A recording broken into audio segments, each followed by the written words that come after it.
Okay, once again, good afternoon, everyone. Thank you for joining us for today's webinar. Myself, Anna Collins, Assistant Professor at MES College of Science and Technology. Hereby, we begin with certain guidelines that we expect you would follow. In order to enhance the listening, it is advised to mute the audio of all keen listeners throughout the webinar until the introduction session. For your kind information, this session is being recorded and the copy will be available at MES YouTube channel as usual. Today, we have an eminent speaker who is also a well-known IBCT certified international trainer, Mr. Muhammad Nasal Al-Shamri, lecturer of Hayal University, Kingdom of Saudi Arabia, and he is PhD research scholar at Birmingham University, United Kingdom. Today, we are all waiting to listen a new perspective in the field of computer science and technology, technical depth in software engineering. On behalf of MES College of Engineering and Technology, I welcome each and everyone to this webinar session. Thank you for joining us for today's webinar. Next, I would like to invite Dr. Atmaram Sir, Principal of MES College of Engineering and Technology, to have a few words. Please, sir. Thank you. Thank you, Anna. Good afternoon, all. I'm truly delighted to have been organizing such a webinar and with such an eminent person as a resource person. So we have here Muhammad Nasal Al-Shamari. He is working in Hayal University and he is a research scholar. He has completed his MSc in US and he is now a research scholar in Birmingham University, UK. So in all the ways, we are fortunate to have such an eminent person to conduct this webinar. On my personal behalf, I thank you, Mr. Muhammad Nasal Al-Shamari. You're welcome. Thank you for having me. Thank you. Okay. Well, this is it's a prestigious event. It's a memorable occasion.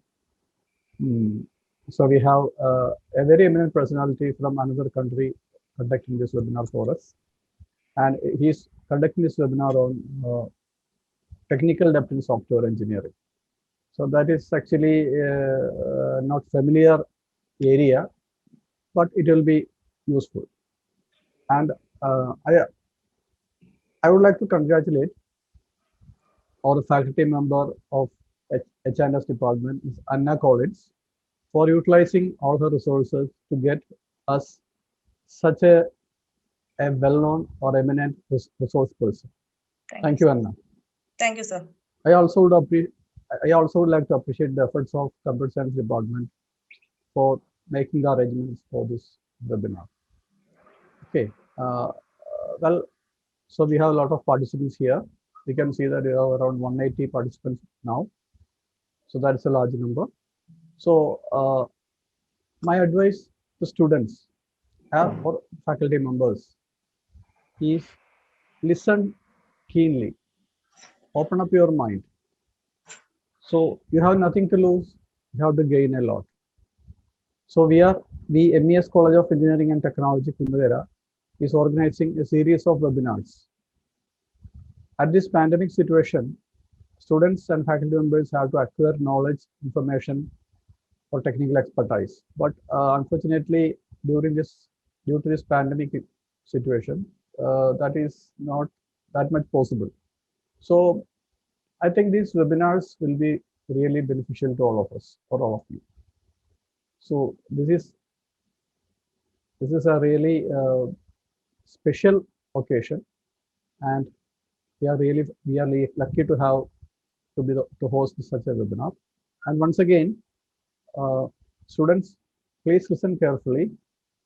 You have to get a lot, and you will be really enhanced. Your knowledge base will be enhanced. Your technical expertise will be improved by listening to this webinar. So we are all happy to conduct such a webinar. So once again, I request all of you to listen carefully, open up your mind, mute your audios unless you are asked to unmute, because otherwise it may cause some disturbance. So I wish all the best for this international webinar. Thank you. Thank you all. Okay, thank you, sir. Next, Dean of MES College of Engineering and Technology for the felicitation. Please, sir. Thank you, madam. Am I audible? Yes, you are. Thank you, madam. Good afternoon, one and all. The seminar today we are conducting is on the context technical debt in software engineering, and it's been taken by Mohammed Nazal Al-Shamri. He's an eminent person. He's a lecturer with the University of Hague, Saudi Arabia, and mostly notably, he is an international associate trainer and a certified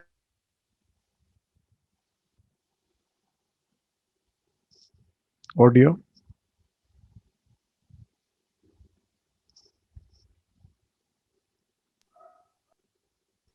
Sorry, I think he is facing some technical issues.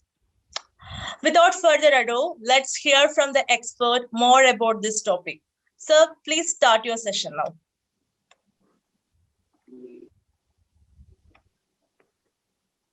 Yes. Hello, everyone. Assalamu alaikum wa rahmatullahi wa barakatuh. Wa alaikum assalam. Can I share with the screen now? No. Yeah. Now it started. Oh, yeah, we can see now. You can see my screen now. Yes, it's clear. Okay.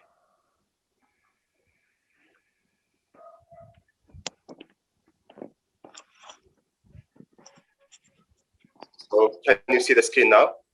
Yeah, you can see it. Okay. Assalamu alaikum. Hello, everyone. Thanks for having me today. This is Mohammed Al-Shamri. Today, I will talk about technical debt in software engineering. So I'm not sure. Yeah. I'm not sure how many of you heard about this concept or about this topic before. I hope some of you hear about it, but if not, that's okay. So today we will give an introduction about this topic or this new concept. So technical debt in software engineering. Before we start, so this is as a premise. As you can see here, when we start any product, so we have the cost of change. Let us call it C. And if we do a lot of change, then the system will get complex. So cost of change C. Then here we can say cost of change C plus N. See how it looks like. Then cost of change C multiplied by N. Then etc. So the idea here is that when we do change, when we change a lot, things will get complex. So as you can see from the screen.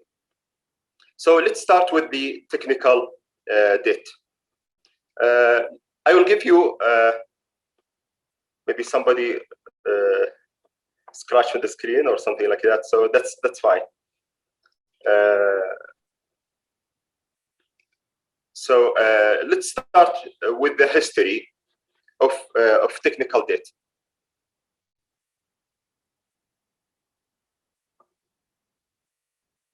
I will give you a short history about technical debt and how it was started. So what is technical debt and where does it come? Comes from? There is a guy who called Ward Cunningham. He's one of the authors of the Agile Manifesto. Once said that some problems with code are like financial debt. Okay, it's okay to borrow against the future, as long as you pay it off. Then later in 1992, in one conference, Ward provided additional details. So he said shipping first time code is like going into debt.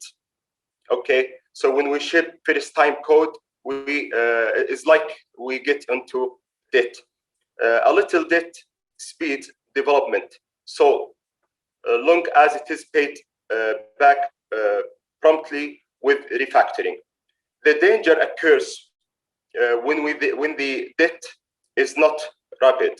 So every minute spent on code that is not quite right for the programming task of the moment counts as interest on the debt. So entire engineering organizations can be brought to stand still under the debt load of unfactored implementation of object-oriented or otherwise. So then after that, years later, so Cunningham, this guy who started this metaphor, he described how essentially come up with something we call technical debt or technical debt metaphor. So let me explain this for you guys. So as he said, with borrowed money, you can do something sooner than you might otherwise. But then until you pay back that money, you will be paying interest. So that's why they call it debt.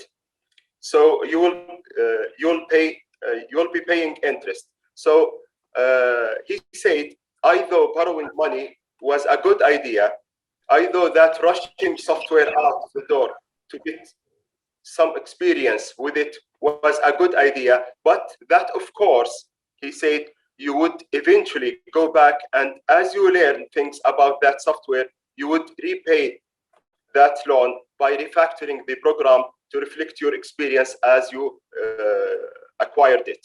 So then I will not take that too much time, I mean, in the history. So we can conclude the history now. So, and then around 2005 to 2008, the concept of technical debt started to emerge. So technical debt actually is not a new concept. It's a new concept as we call it technical debt, but it's not a new concept because it is related to what practitioners have for decades been calling software. They call it software evolution and software maintenance. So it's similar idea. So what is technical debt? Technical debt, so by the way, this is the Ward Cunningham, as he started in 1992 with this concept. So technical debt term coined by, as we said, Ward Cunningham in 1992. The main idea of technical debt is when you're choosing a construction approach that is expedient. So choosing a construction approach that is expedient, but increase complexity and is costlier in the long term. So it will cost more in the long term. So don't worry, we will understand it together now. I will not go that deep in this topic, as I know that most of you here, maybe you didn't hear about this topic.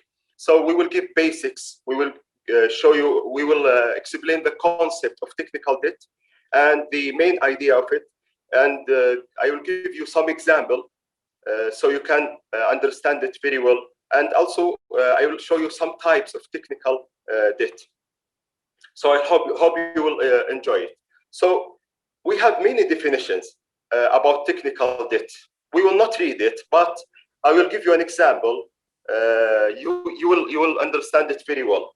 So as you can see in the screen that we have many definitions here, but I will choose one of them from Wikipedia. Technical debt, also known as design debt or code debt. By the way, we have many types of technical debt. One of them called design debt, another called code debt, architecture debt. We will see later. today. So it is a concept in software development that reflects the implied cost, okay? The implied cost of additional rework caused by choosing an easy solution. Now, instead of using a better approach that would take longer. So I will read it again. Please make sure that you understand this definition. So it is a concept in software development that reflects the implied cost of additional rework caused by choosing an easy solution.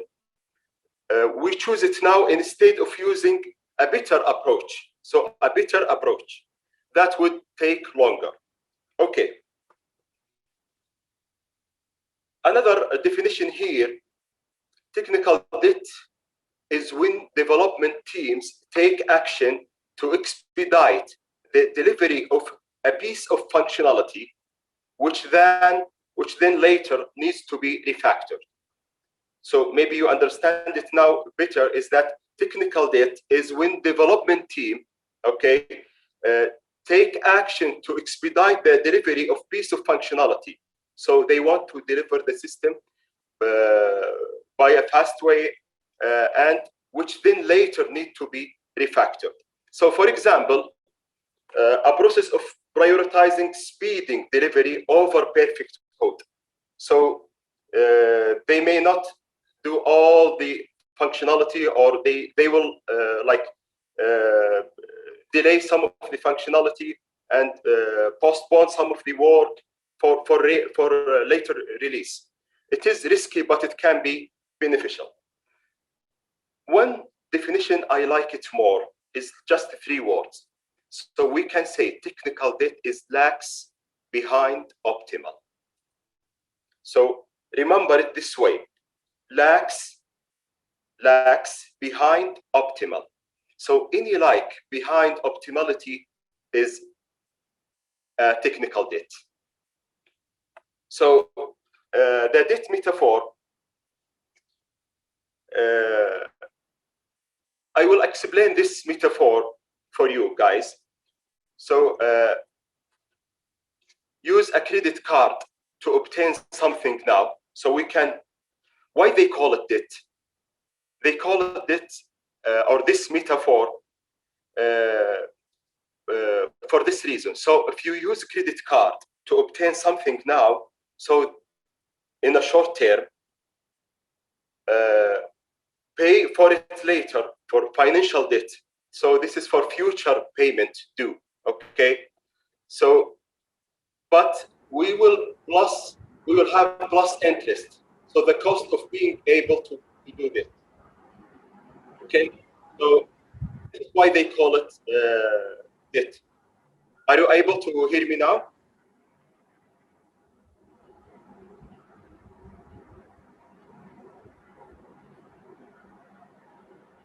Can you turn off all the microphones, please?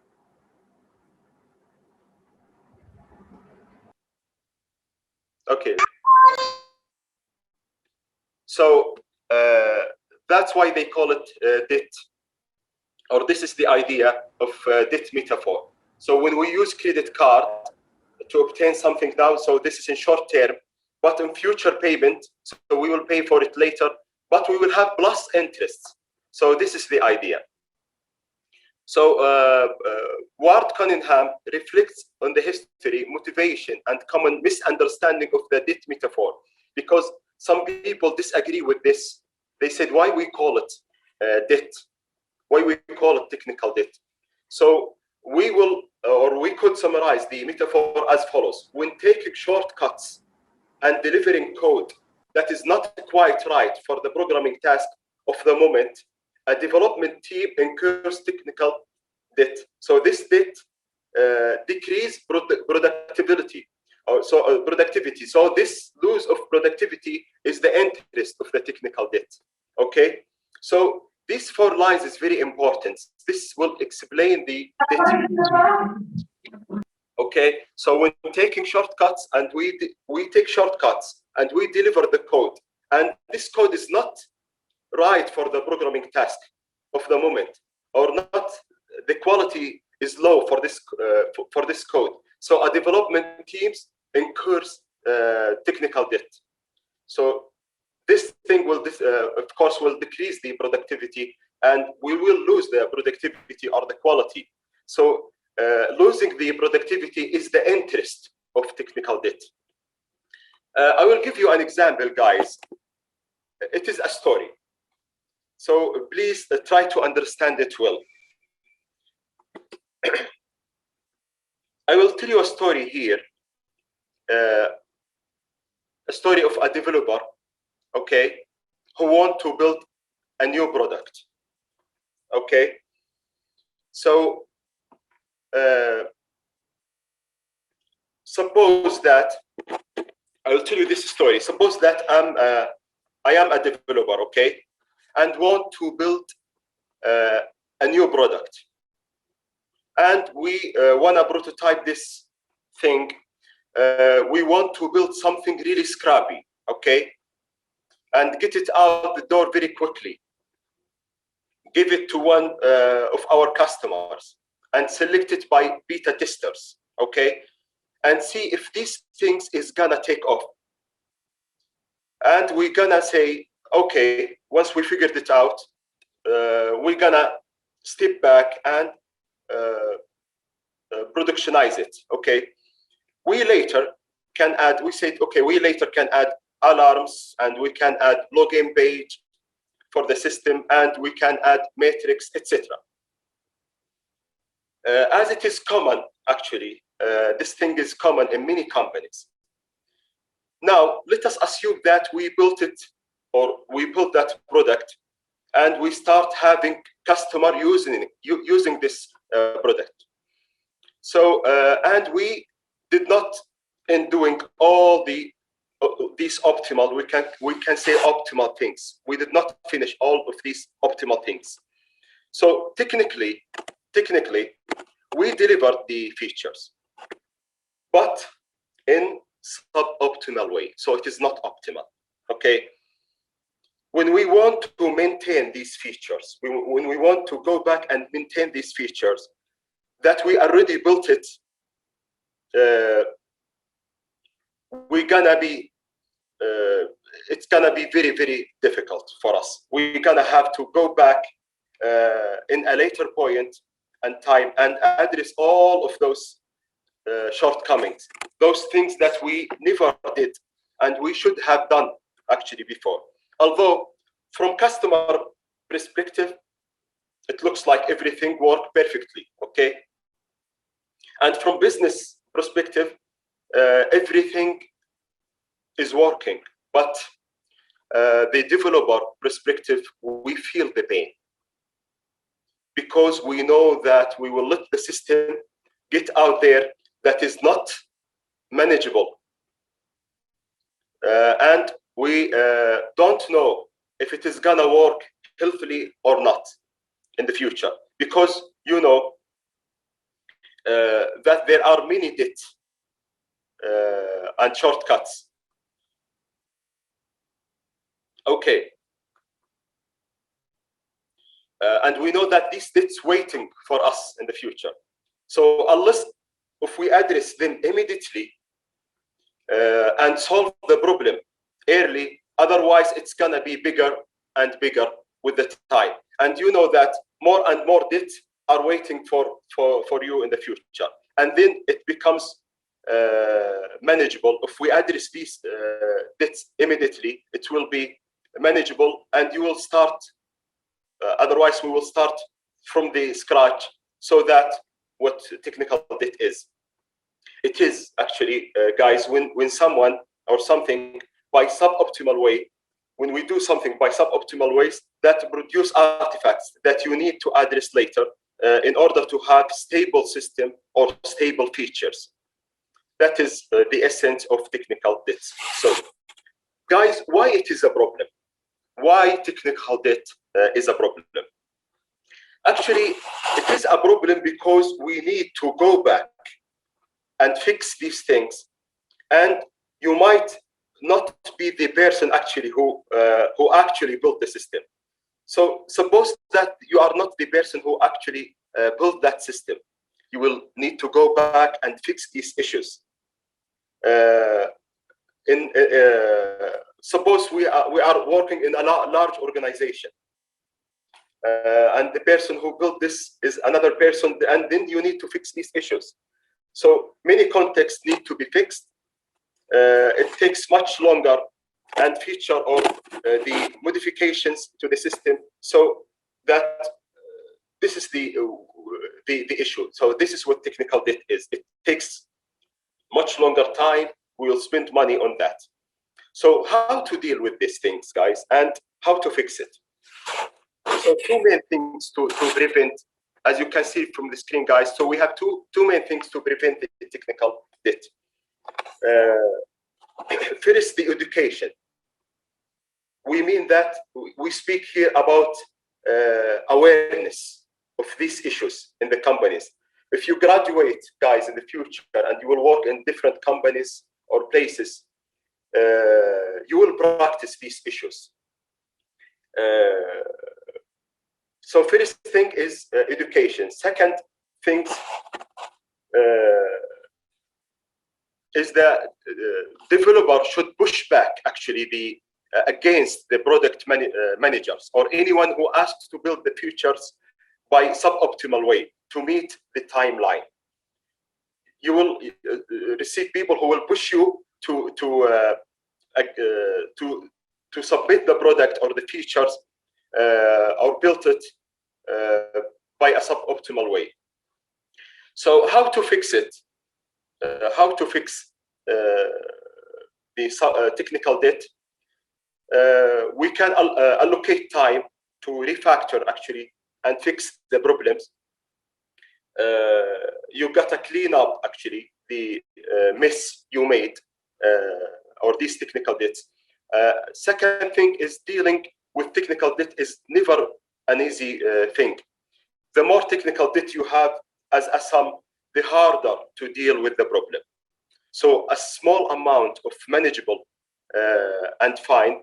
Otherwise, it's gonna be problems, and we need to address quickly. So, see this house here, guys. As you can see here, this is an example of technical debt. Okay, it is a house. We can call it a house. Okay, but what is the consequences of this? Slapdash architecture, poor design, hasty coding. So we will have versus rapid, and we'll have lack of quality, focus, and many other things. What do you think, guys? You can write in the chat, and maybe you can see this chat very quickly here. Okay, guys. So the danger occurs when debt is not rapid quickly. So every minute spent on not quite right code results in interest on that debt. I hope that you understand now from this example what technical debt is. Okay, so any lack behind optimals while delivering functionality of the system. Okay. So guys, I want all of you to participate now on this, and you can write on the chat here. So I'll try to see it. So I'll answer these questions, guys, as an exercise. Okay, true or false? What do you think, guys? All technical debt is bad and should be avoided at all costs. What do you think? So I hope that I can see the chat, but I'm not sure why I cannot see it. So we have about here 228 participants. So write your answers, guys. Are you able to hear me now? So you can hear me now, guys, yeah? Yes, sir, you are audible. I Okay. can hear you. Okay, that's good. So I'm giving an exercise here. So true or false, all technical debt is bad and should be avoided at all costs. Actually, this is not a true. This is false. Okay, why it is false? sometimes it is beneficial and it is helpful to have technical debt. How, guys? It is okay to delay some parts of the features.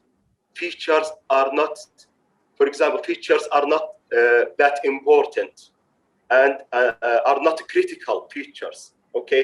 And we can delay it and so we can have time for the market, we can have time to deliver the system, but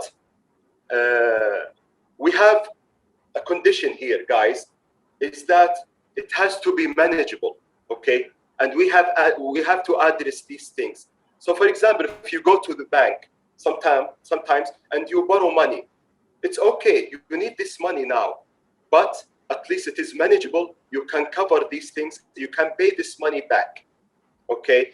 And it will be helpful at the moment for you. As soon as it is manageable and we can manage this debt. Okay, what is the key indicators of technical debts? So we have architecture debt, okay, and we have test automation debt. This is the indicators. If you see one of these things while you are working in your company, by the way, guys, debt is not all about code. We have people debt. How can we have people debt? What we mean by people debt? I will give you an example of that. Suppose that I'm a manager, okay, or CEO in one company, and I hired someone to work as a programmer, okay, and his skills in programming is not that very good, okay, but why I hired this person and want him to join our companies? Because his salary is low. These things will cause debt, okay, in the future. And we have processed it, we have designed it, defect it, documentation, okay? Suppose that we don't do any documentations, okay? Things are not documented. How about people who will join us later while we are working on our projects? We have surfaced it. So the consequences of that, we either ship this debt or it will sink, okay? But guys, with agile teams, technical debt is not that bad, okay? Waterfall, they have everything documented. And so they don't believe in the documentation debt because they have everything documented. So some principles, guys, of technical debt, I will go very fast here. So we have some principles, you can read it, guys, from the screen. First principle, technical debt defines an abstract concept. Second principle, if you do not incur any form of interest, then you probably don't have actual technical debt, okay? So principle 3, all systems have technical debt. So it's okay, it's something usual. But we are talking here about something is not manageable. And something, you know, with the time will get bigger and bigger and will be out of our control, okay? Principle number 4, technical debt must trace to the system. Principle number 5 is technical debt is not synonymous with bad quality. So guys, we don't link these two things together, technical debt with bad quality. It's not necessarily true, okay? So sometimes it is helpful. As I said, we have one condition here, is that it is manageable, we can manage it, and we can take the benefit of this debt. So architecture technical debt has highest cost of ownership. Why, guys, architecture technical debt? Suppose that we have a building here. So the architecture of the building is the most important things. It is the base of the building. So our system is the architecture or the design of the system is very important. We will build our code on that. All code matters. And principle number 8, technical debt has no absolute measures, neither for principal nor for interest. And number 9 is that technical debt depends on the future evolution of the system. So this is important principle, guys. Technical debt depends on the future evolution of the system. So what is the types, guys, of technical debt? So you can understand it very well now. An outline to use when discussing technical debt. So we have unintentional and intentional. What we mean, guys, by unintentional? Something we did not mean it, okay? And intentional thing, something is that we do and we know that we mean it. We know that we are doing this, okay? So, and what is the types of technical debt? As you can see from the picture, we have debt here, yeah? They did something very quickly here, but they need to pay off this later, okay? And they need to draw it again, as you can see from the picture. So technical debt quadrant, we have, guys, here 4 areas, okay? In the first area here, I will explain this very quickly, guys. So I'll give you time for questions, or if you have any questions. I will cover only, guys, the basic things here, but for future, if you are interested, or if you are interested in the topic, so you can contact me by email or by my Twitter account, or we can have another lecture to go deep on some of the types of technical debt. My research, my PhD research is only in one type of technical debt, okay? And we link this thing, and we want to estimate the cost of technical debt for the agile Scrum-based actually projects, and we are doing that using. We will do that using the machine learning and artificial intelligence.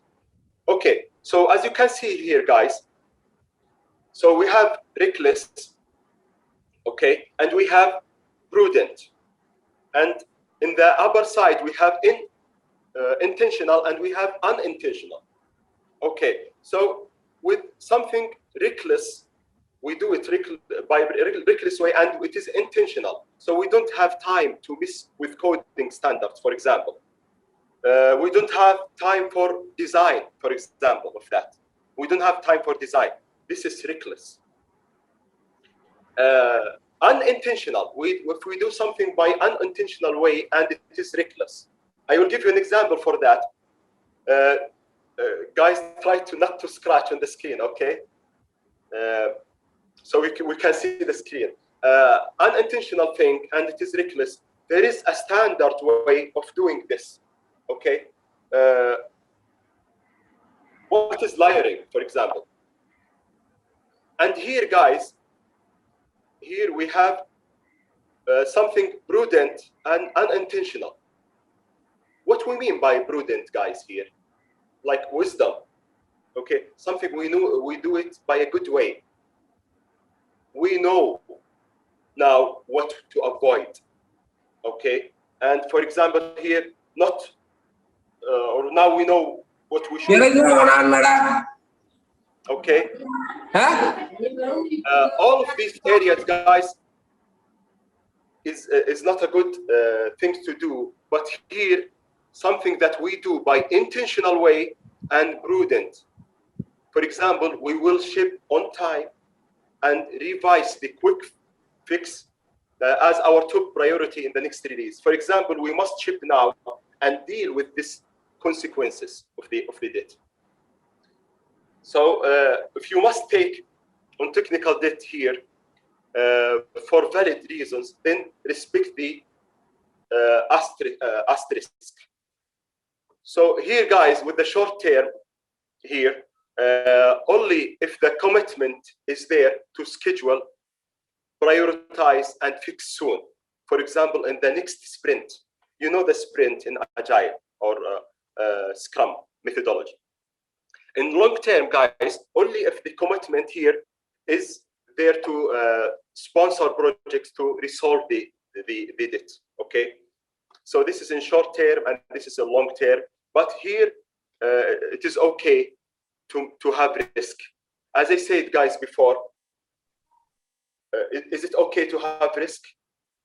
Sorry, is it okay to have technical debt? Yes, it is okay if it is under this condition, if it is something intentional and prudent, okay? So we will ship on time and revise the quick fix as our top priority in the next release. Okay. We have, guys, many types of technical debt, okay?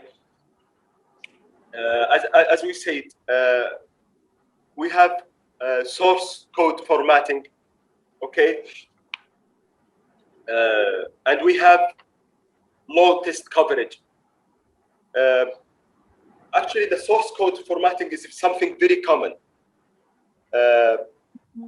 So it is easier to fix using the right tool and the template during the while we are doing the system. And low test coverage. What we mean, guys, by low test coverage? We will suppose that. Sir, sorry for the interruption. Sir, could Yeah. you please share the screen once more to avoid that scratches? Could you please share it once more? Okay. Let me, by the way, guys, see the answer, your answers here. Okay. Most of you said false. Yeah, that's true. That's very good. Just some of you said, okay, true. Most of you said false. The answer is false. Yes, you are right. And so please, guys, so do not scratch on the screen. I will share it back again. Okay, thank you, sir. And please mute your Zoom meeting. Except the presenter, please mute your Zoom meetings. Otherwise, it will be a distraction through our webinar. Please mute it.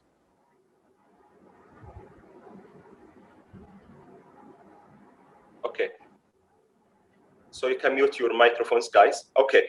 So as we say, types of technical debt, we have source code formatting. We have, so you are able to see my screen now? Yes, sir, it's visible. It's Okay. clear now. Okay. So, and we have low test coverage. Here we go. We have another scratch here. That's fine. It is a small one. Okay. Maybe by mistake. Okay, they did it. Okay, no problem.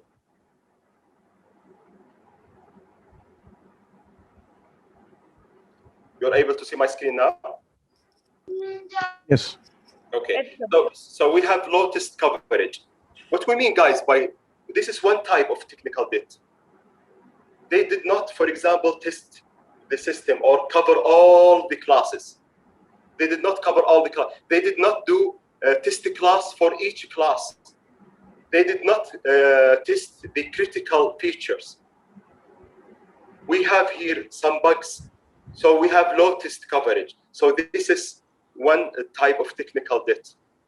We have to do test class for every critical features. For example, login page. It's very important. We have to cover this when we do the test classes or test cases.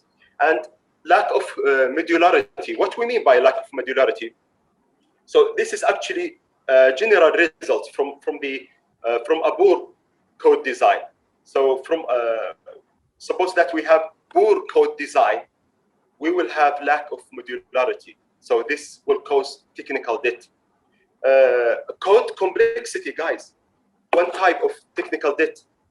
We can do the code by a simple way. Okay, we can use object-oriented or an easy code design. Lack of documentation, guys. As we say, documentation is very important, especially, you know, people will join us later. They need to see how the system works and how we start the system. Okay, other types, guys, of technical debt. We have here, there are 13 distinct types of technical debt and a set of key indicators for each. Read it, guys, very quickly here. We have architecture debt. So it is not only about code. It's not only about code. We have architecture debt. We have build debt. We have code debt. We have defect debt. We have design debt. documentation debt, infrastructure debt. We have people debt. I gave you an example of hiring people who are, I mean, for example, they don't have the skills that we really need. Okay. For example, communication between people cause debt in the system. Have you heard, guys, about Conway's law? I will write it in the chat. Maybe I can later so you can see it. Conway's law, guys. If you hear about Conway's, the spelling is C-O-N-W-A-Y. Conway's law. Yeah, try to search about this thing. Is that he said here is that the system or the product that we have, it reflects the people who work or the community who work on that system. And they have here good design, guys, for the Conway's law, but maybe in the in a next class we can talk about it, or next seminar, or maybe for future we can talk about it. It's really interesting. It's really interesting. So we have documentation debt, we have infrastructure debt, we have people debt, we have process debt, requirements debt, guys. How about if we don't gather requirements very well from our customers? We did not do very good interviewing. We did not do workshops. We will have leak in requirements, okay, or requirements leakage, they call it. How about service debt and test automation debt and test debt, etc.? So what causes technical debt, guys? I show you some types of technical debt. What causes technical debt? You know, many actually factors cause technical debt. One of them is poor conception. When developing an application, the speed at which the team or the company deliver the product can make it real difference. After all, an application of software is developed to answer a particular problem or address a specific challenge in the time manner. And we have poor scheduling. What do we mean by poor scheduling? Of course, poor scheduling, guys, will cause technical debt. Understanding during the software development estimation process often causes technical debt.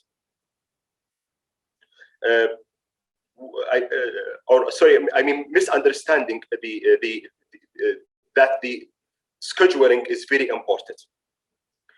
How about if we did not do a good estimation, guys, for scheduling? It will cause technical debt.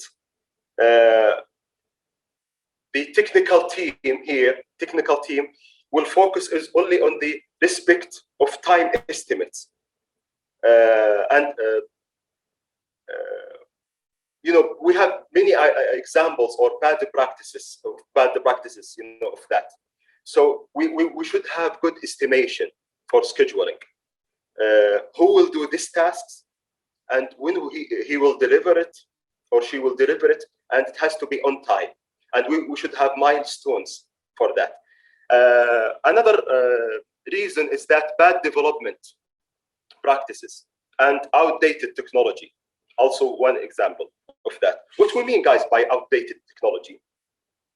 We mean that, you know, the technology evolves, okay? And software standards becomes higher every day. So with each improvement, new technical debt can arise. So with new improvement of our system, new technical debt can arise.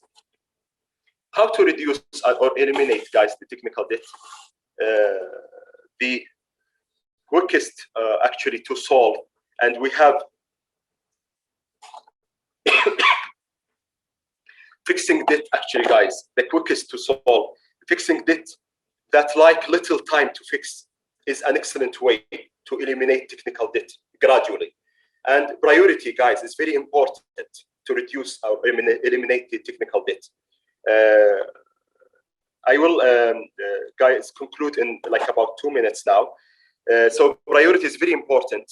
It is also important to address issues by priority, okay? So if we ship some of the features or delay it or postpone it for next release, so we have to fix these issues so it can be manageable. Otherwise, it's gonna be, we will have an issue in the future, and it's gonna be bigger and bigger. So these issues can lead to more significant issues, should be addressed quickly, and should be prioritized to avoid accumulation. And also we have technology update, guys. We have to update it with the time. So when outdated technology leads to technical debt, it is very important actually to update the software to the newest version always, so we will not have issue. Guys, maybe you cannot see this issue now, the technical debt, but when you graduated and you work in a company, you will see this kind, at least you will see one or two kind of technical debt. For example, you will see people debt, or you see design debt or code debt. And suppose that you will work as a CEO, you have to know about this technical debt. It's a new concept. People, used to call it maintenance or evolution, but it isn't somehow, as Ward call it, technical debt, and companies, and it causes project to be failed. Okay, so this is one main reason of software projects failure. And refactoring is very important to reduce or eliminate the technical debt. So reviewing the software architecture actually, and refactoring code. So we have to refactor the code often, or ask people who are developing that code to refactor it. Can be useful for the future. Okay, so I will not talk about cost of technical debt, but I will tell you one thing, guys, here to conclude, is that we have to balance technical debt. So we have here, we want to release in code that is good enough for delivery. Sometimes, guys, we deliver code, or we have developer who deliver code and we will not use it. And we will have feature is not very important for us. This is something, it's not related to that, okay? So it's very important to do the features that we really need it, or people will use it in our systems. So releasing code that it is good enough for delivery, and the balance also between that and developing perfectly designed application and software or systems. So it is a balance between these two things, okay? Developing perfectly designed things and releasing code that is good enough for delivery. Of course, technical debt has its impact on the person, teams, business. How about, guys, social debts? It's a new concept. And I'm doing my research now on social debt. And I found the huge things, guys. You cannot imagine about social debts and how they can social things inside the organizations and teams, how they work together could cause debts on our products. Okay, so please, you can do your, you can explore these concepts more. So I will include here, guys, final thoughts. Having technical debts actually at some point, guys, of the software development process is quite usual. It is okay. It is okay to have technical debt. However, managing technical debt is important. Managing the technical debt. So we have something called TDM, guys. You can explore this concept, technical debt management. So managing technical debt is important to avoid their accumulation over time. So guys, why it is okay to have technical debt? Think about market. Sometimes we have to deliver the product or the feature or the application very quickly. We have competitors, okay? Suppose that we are developing one application and we have another company. While we are doing this application and try to finish it, we hear that another company trying to do the same thing, okay? So we will need to deliver it very fast. It's okay. We have many competitors, but our debt has to be manageable. We have to deliver the critical things and with good design, not poor design, with good quality. So another point here, guys, is technical debt bad? As we said, technical debt is not inherently bad thing. So can we avoid technical debt? Can we avoid it? We can avoid most of it. We can manage it. It is usual things to happen. But as always, guys, my advice and experts' advice, as I read in many research, they say, as always, stay agile. By the way, guys, some of you who maybe did not hear about agile methodology or Scrum methodology, read about it. It is very important methodology. So if we stay agile, maybe we can talk in another topic about agile methodology or Scrum methodology. Scrum actually is a framework under agile methodology. So if we stay agile, we will avoid most of the technical debt. Last point, guys, is what happened when technical debt increase.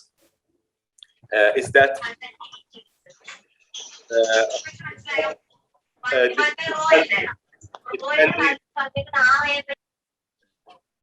sorry, can you turn off the microphone, please?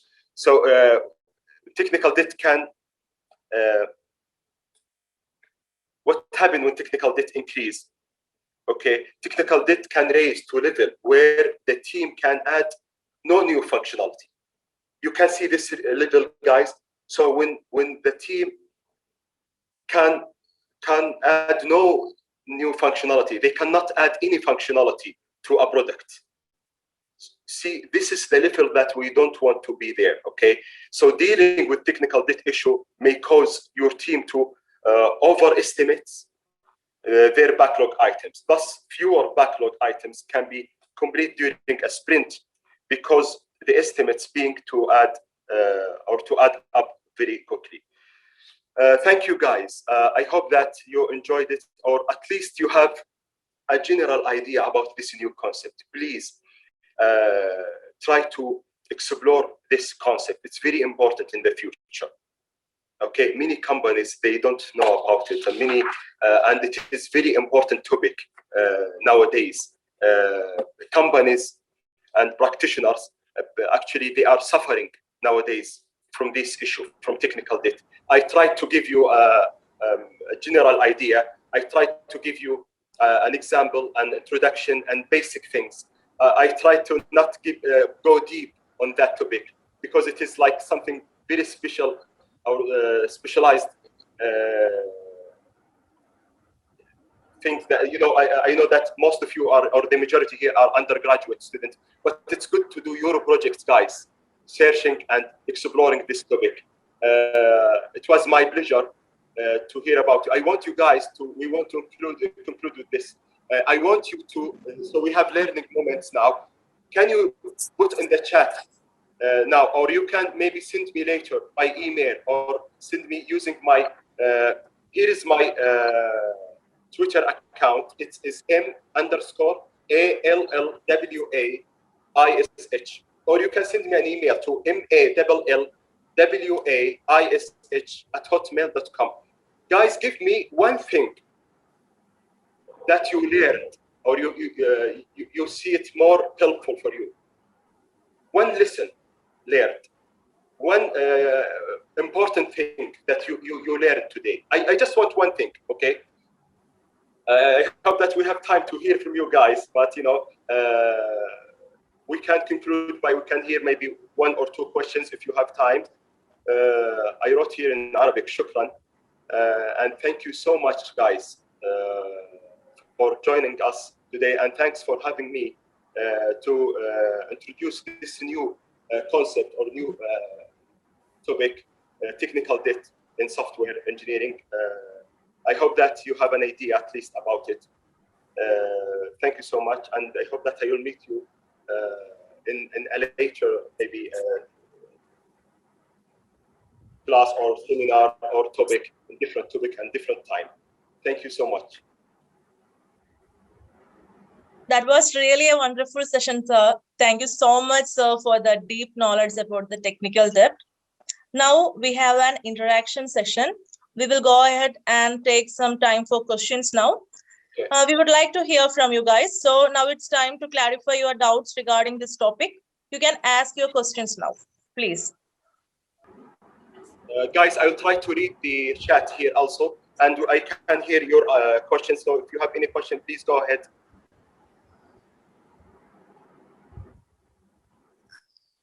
You are more than welcome, guys. Thank you so much for attending this topic. Sir, excuse me, sir. Yeah. Sir, I am Rosemary, and your session was very informative. And what I want to know is, sir, is all technical debt equally important? And if not, how do you prioritize that the right debt? Okay. So you are asking all the technical debt is important? No, it is not actually. Yeah. As we said, sometimes think about it, guys, this way. How about if you go to a bank, okay, and you want to borrow money? Is it always when you borrow money is a good thing? Sometimes when you need that money for a specific time and it is manageable that you can pay it off back, okay, and it will not cause a stress on you. So this is a good thing, okay. But how about if you borrow a lot? You know, this is something bad. So how you prioritize important technical debt? So something related to security is very important. Something related to the we can say, okay, we have 3 types of features.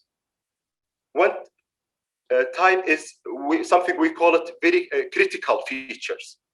Okay, another type is important features. The third type is useful features.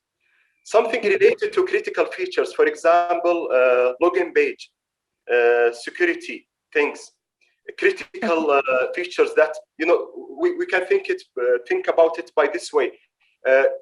Something that the system will not work without it, okay?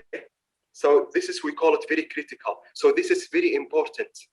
If we have debt on that features, you know, we have to resolve it or pay this debt very back, and we can manage it quickly. Then we have important features, okay? And then we have useful feature. Useful feature is accessories. For example, something related to alarms, design, something we can have for next releases. So this is not important.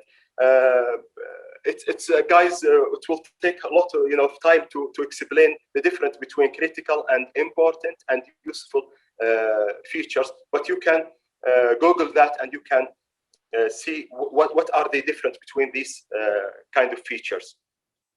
Or we can talk about it in another topic. Okay.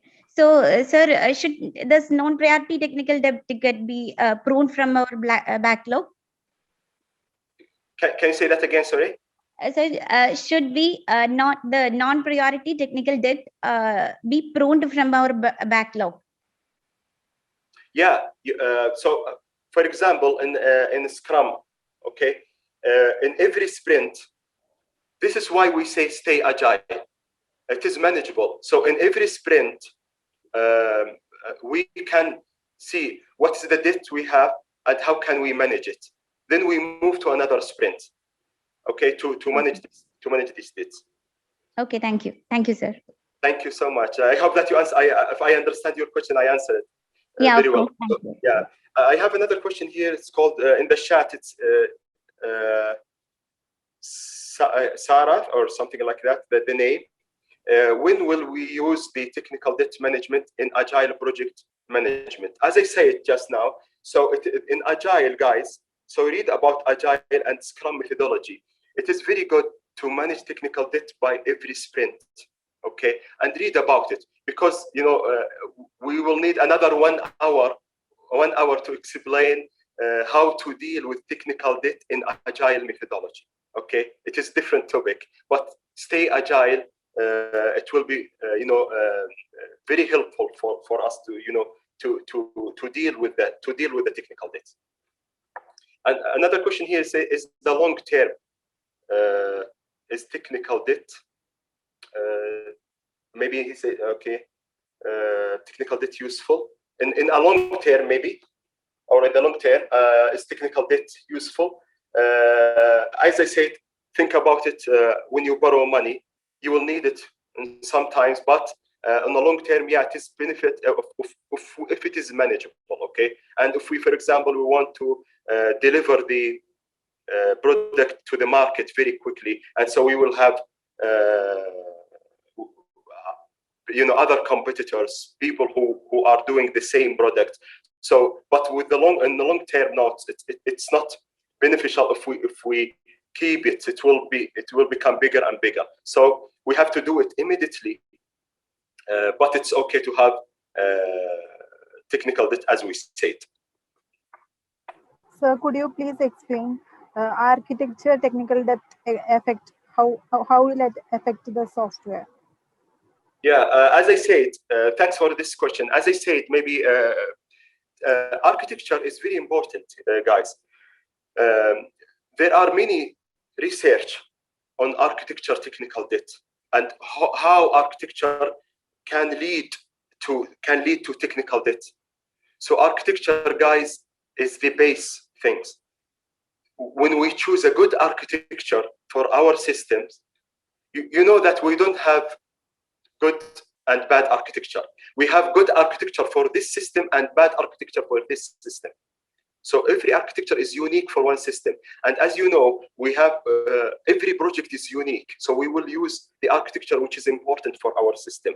So the architecture could cause technical debt. Why? When we choose bad architecture, it will lead to technical debt. Why? Because we will build our code and we will do implementation on that architecture. So it is as a base of our system. Thank you, sir. Thank you.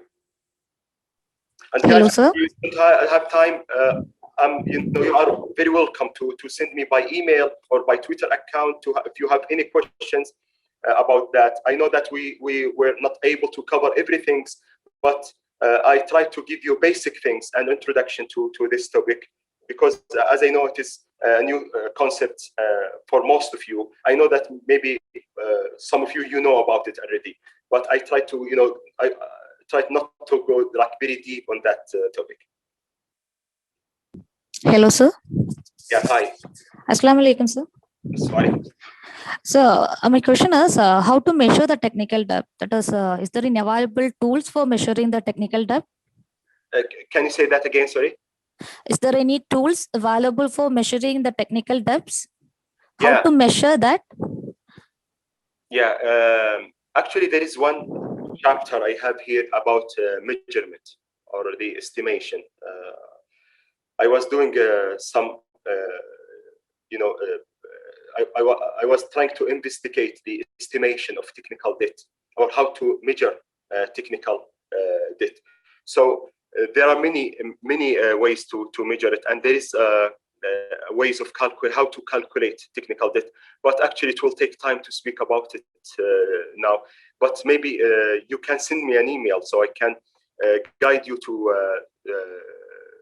some of the measurements and some of the estimation or how to calculate technical debt. So I can guide you to some links, which is very helpful for you if you are interested in this thing. Because if I want to talk about the measurement or the estimation in technical debt now, it will take another maybe 1 or 2 hours to talk about it.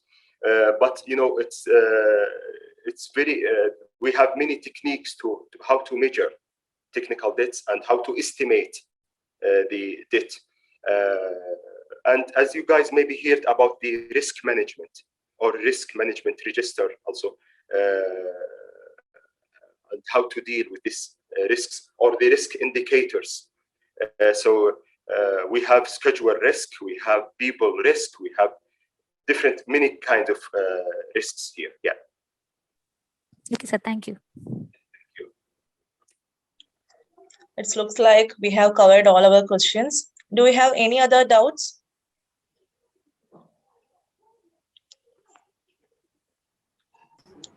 Okay, Anna, we can wind up. Yeah. So before winding up the session, I would like to call Noora ma'am from the Computer Science Department for delivering vote of thanks. Please, ma'am. Thank you, Anna ma'am. Okay. Assalamu alaikum. Good afternoon, everyone. I am here to present vote of thanks for today's webinar On behalf of MES College of Engineering and Technology, I extend a heartfelt vote of thanks to our presenter, Mr. Mohammad Nazal Al-Shamari, for the wonderful presentation. Today's webinar was full of knowledge and interesting things. I am pretty sure it will definitely help us. Once again, I would like to thank Mr. Mohammad Nazal Al-Shamari for taking out time from his busy schedule for us. Thank you so much, sir. Thank you. You are welcome. Thank you so much. Thank you for having me today. It was my pleasure, guys, talking with you and introducing this topic to you. And I hope that it was helpful. And you know, you will investigate it more and explore new things or new things related to these topics for your future jobs. Thank you, sir. Next, I would like to thank our Secretary, MES College of Engineering and Technology, Secretary Abdul Salam, sir. Thank you, sir. Next, I am grateful to our principal, Dr. Atmaram, sir, for his motivation and support for organizing this webinar session and inviting Mr. Mohammad Nazal Al-Shamari to conduct it. Thank you, sir. Next, I would like to thank our Dean Jayshankar sir for his valuable support. Thank you, sir. Next, I would like to thank Anna Miss from S&H Department for arranging the resource person, Mr. Mohammad Nazal Al-Samari, and also organizing this webinar. Thank you so much, ma'am. I also extend our gratitude to all MESCET family members, including teaching and non-teaching staff and all students who really work hard to make this event successful. Once again, I thank each and every participant who are present here for paying your attention and valuable time to make this webinar successful. Thank you all. Great. Thank you, everyone. We appreciate you guys being here. Thanks again for joining us today, and we will see you next time. Thank you. Thank you. Thank you, everyone. Thank you so much. Thank you, sir.